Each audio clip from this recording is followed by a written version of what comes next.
Hello guys, ito nga pala at nagtanghali na tayo magpalabas ng ating mga alagang kalapate. Yan. Ayan yung kapatid nung red bar na nasa taas ng lock natin. Ayaw lumabas. Sobrang kulit. Kaya ko pa siya pinapalabas pero ayaw lumabas. Hanggang dyan na siya sa pintuan. Yan guys, ito lock natin. Yan, konti lang. Pero okay na yan. Kasi sa malaki.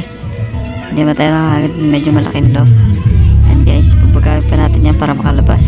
Pero babalik siya sa kulungan dahil mailap siya sa tao. Pero pag nasa labas na, okay na yan guys.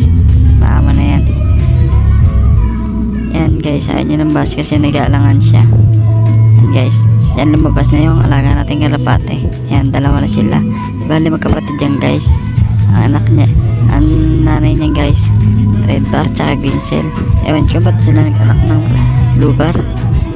Yan guys, maya maya lilipad na yan.